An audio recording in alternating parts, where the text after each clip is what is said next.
रायगड़ा विकास मेला चतुर्थ दिवस कार्यक्रम सकाल 10:30 समय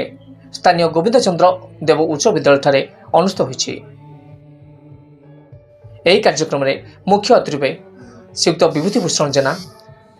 माननीय मंत्री वाणिज्य और परिवहन इस्पात एवं खनि विभाग योगदान करछन्ति। सम्मानित अतिथि रूपे जिलापाल Parul Patwari, SP Swati S Kumar, DFO Sachin Anna Saheb Ohel, PD Akshay Khemandu, ADM Naveen Chandra Nayak प्रमुख उपस्थित रही विकास मेला परिदर्शन करने सहित जनसाधारण को उद्बोधन देते। सरकार का विभिन्न उन्नतिमूलक योजना विषय में आलोकपात करते। राज्य सरकार एक वर्ष पूर्ति उपलक्षे सारा राज्य में अनुष्ठित होछि विकास उत्सव। रायगड़ारू Subrat Chaudhary report, ओटीएन TV.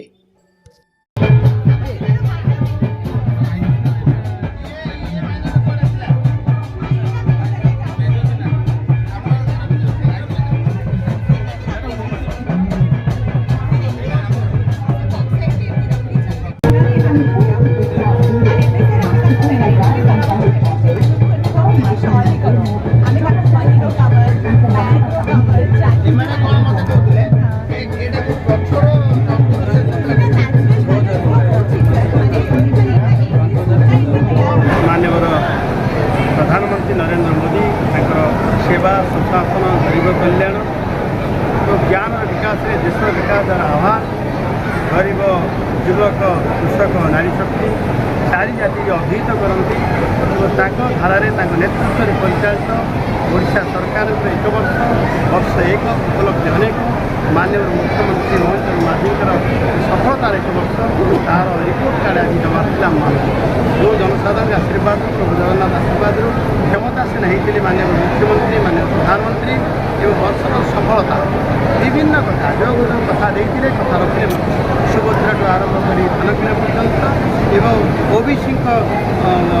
Reservation आरंभ कर गरीब मुख्यमंत्री कन्या विवाह पर्यंत विभिन्न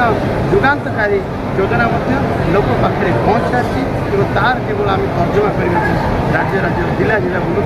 आज से परिप्रेक्षी रायगढ़ जिले में विकास मेला